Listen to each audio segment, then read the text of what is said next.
Bonjour, je suis Julien, votre professeur de français. Donc pour le niveau A1, nous sommes maintenant à l'unité 2 et je vais vous parler des verbes du premier groupe en ER, des verbes à une base et des verbes à deux bases. Alors, les verbes du premier groupe sont les verbes qui se terminent à l'infinitif en ER. Les terminaisons des verbes en ER au présent de l'indicatif sont les suivantes. Pour la première personne, je, la terminaison est E. Pour la deuxième personne du singulier, tu, la terminaison est ES. Pour la troisième personne du singulier, il, elle ou on, la terminaison au présent est E. Passons maintenant aux trois personnes du pluriel. Pour la première personne du pluriel, nous, la terminaison est ONS. Pour la deuxième personne du pluriel, vous, la terminaison est EZ. Et pour terminer, la dernière personne, la troisième personne du pluriel, il ou elle, la terminaison est ENT. Alors, comme je vous le disais, il existe des verbes à une base et des verbes à deux bases. Commençons par la présentation des verbes à une base. Prenons l'exemple du verbe chanter. Comment allons-nous conjuguer le verbe chanter au présent de l'indicatif? Tout d'abord, nous prenons l'infinitif du verbe chanter.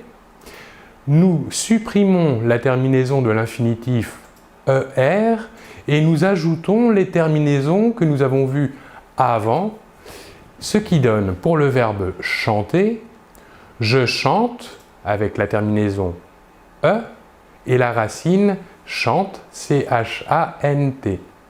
Pour la deuxième personne du singulier, tu chantes. Pour la troisième personne du singulier, il, elle ou on chante.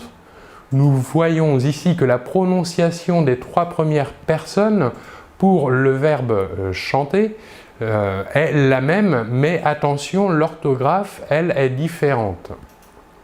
Passons maintenant à la première personne du pluriel, nous. Pour le verbe chanter, cela donnera nous chantons.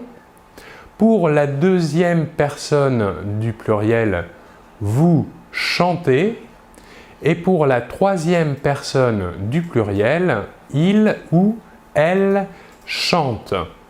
Nous voyons que la terminaison ENT de la troisième personne du pluriel ne se prononce pas et donc nous prononçons la conjugaison du verbe chanter comme les trois premières personnes du singulier.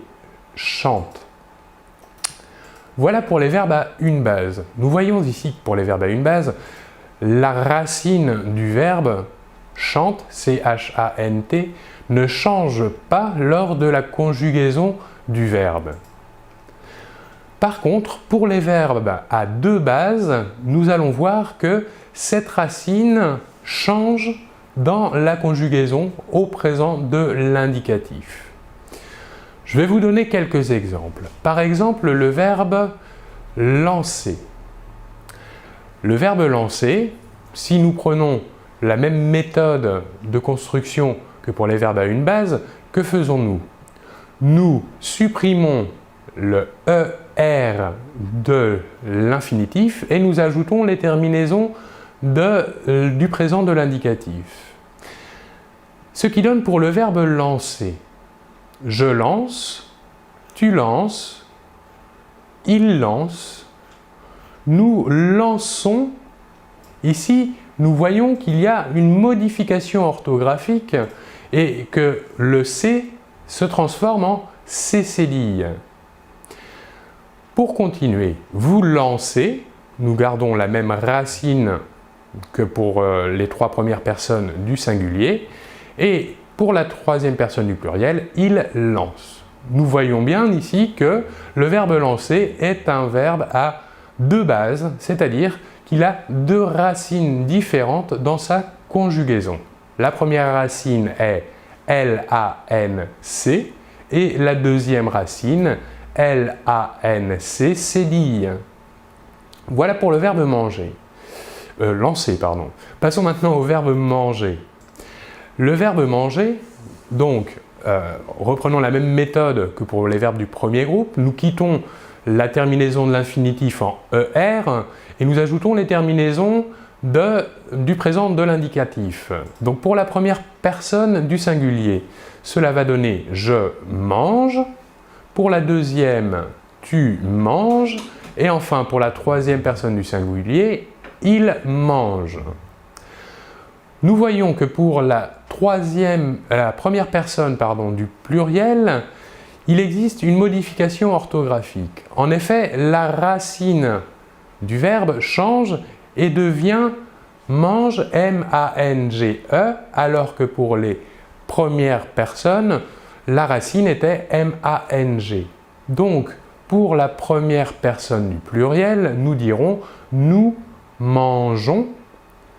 Pour continuer, la deuxième personne du pluriel, vous mangez. Ici, nous revenons à la même racine que les trois premières personnes. Et enfin, pour la troisième personne du pluriel, il mange. Donc, dans le même cas que pour le verbe lancer, nous voyons ici que le verbe manger a bien deux racines. La première, M-A-N-G, et la deuxième, M-A-N-G-E. Voilà pourquoi on l'appelle donc un verbe à deux bases ou deux racines. Voilà, vous pourrez voir d'autres exemples dans le livre. Je vous remercie beaucoup de votre attention et l'on se retrouve très bientôt. Au revoir.